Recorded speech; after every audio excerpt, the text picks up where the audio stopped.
Hello வணக்கம். இது உங்கள் சிவி ஜோன். எல்லாரும் எப்படி இருக்கீங்க? இப்போ பார்த்தீங்கன்னா லைவில் வந்துட்டு ஒரு பயங்கரமான சம்பவம். அதாவது வைல்ட் கார்டு என்ட்ரி வரப்போகிறாங்க. இன்றைக்கி வர வேண்டியது, ஆக்சுவலாக சண்டே வர வேண்டியது மிஸ் ஆகிடுச்சு. ஸோ இப்போ வந்து அவங்க மைண்டுக்குள்ளே வந்துருச்சு. ஏன்னா விஜய் சேதுபதி போகும்போது சொல்லிட்டார், உங்களுக்கு ஒரு சர்ப்ரைஸ் அடுத்த வாரம் காத்துட்ருக்கு அப்படின்னு. ஸோ அது வைல்ட் கார்டு என்ட்ரியாக இருக்கிறது வாய்ப்பு இருக்குதுன்னு அவங்களுக்கே தெரியும்.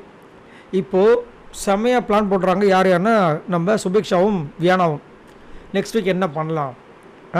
நெக்ஸ்ட் வீக் ஆனால் ரொம்ப டஃப்பாக இருக்கும், அது பார்த்தாவே தெரியுது. ஆனால் நம்ம அதை விட்டு கூத்துறக்கூடாது, ரொம்ப பார்த்து சூதானமாக விளையாடணும் அப்படின்ற மாதிரி சொல்கிறாங்க. சுபிக்ஷா வந்துட்டு நாம் யாராக இருந்தாலும் அவங்கள ஏற்று பேசுகிறோம், சரியா? சப்போஸ் ஏதாச்சும் அவங்க தப்பு பண்ணிட்டாங்கன்னா நாம் கேட்குறோம். விஜய் சேதுபதி சார் என்ன சொன்னார்? எந்த தப்பு நடந்தாலும் கேட்க சொன்னார்ல, நீங்கள் ஏன் கேட்கலன்னு கேட்டார்ல, இனி நம்ம கேட்குறோம் அப்படின்போது வேணா வந்து ஆமாம் நம்ம பண்ணுறோம். எனக்கு வந்து போன வாரம்லாம் கொஞ்சம் பயமாக இருந்துச்சு, ஆனால் இப்போ இந்த வாரம்லாம் பயமே இல்லை. நான் என்னோடய ஜோனில் ப்ளே பண்ணுறேன், நீ உன்னோட ஜோனில் ப்ளே பண்ணு அப்படின்றாங்க. அப்போ சுபிக்ஷா வந்துட்டு சரி, அதே மாதிரி இந்த வீட்டில் சண்டைன்னு வந்துச்சுன்னா நம்ம நைட்டு பேசி தீர்த்துக்கணும். அதேமாதிரி நம்மளுக்கும் மற்றவங்களுக்கும் வந்தாலும் அவங்கக்கிட்ட போய் பேசிடணும். இனிமேல் அவங்க கூட பேசி இவங்க கூட பேசி இன்ஃப்ளூயன்ஸ் ஆகிறத நம்ம செய்யவே கூடாது. இன்ஃப்ளூயன்ஸே ஆகக்கூடாது. தேவையான முடிவை நம்மளே எடுத்துடணும். ஏன்னா போன வாரம் வந்துட்டு இந்த கனி விஜய் பார்வதிக்கிட்ட டீல் போட்டு ரொம்ப நொந்து போட்டேன். இனி அந்த மாதிரி பண்ணவே கூடாது. அதேமாதிரி இந்த வைல்ட் கார்டு என்ட்ரி வந்தாங்கன்னா நம்ம அவங்கக்கிட்ட நல்லா பேசணும்.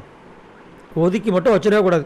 ஒதுக்கி வச்சோம் அவங்க ஸ்கோர் பண்ணிட்டு போயிடுவாங்க, அப்புறம் நம்ம அவ்வளோதான். ஸோ அந்த ஓட்டுக்கு வந்துட்டு சிங்கி அடிக்க வேண்டிதான். அதனால் ஏன்னா இந்த மாதிரி நிறைய சம்பவங்கள் இதுக்கு முன்னாடி சீசன் நடந்திருக்கு.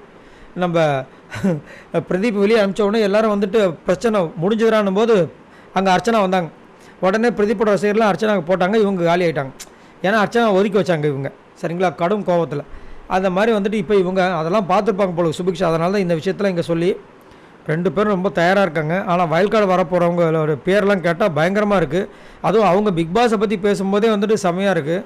ஸோ கண்டிப்பாக நாளைக்கு பயங்கரமான சம்பவங்கள்லாம் இருக்குன்னு நினைக்கிறேன். ஸோ உங்களோட கருத்துக்களை சொல்லுங்கள். பாய் நண்பர்களை.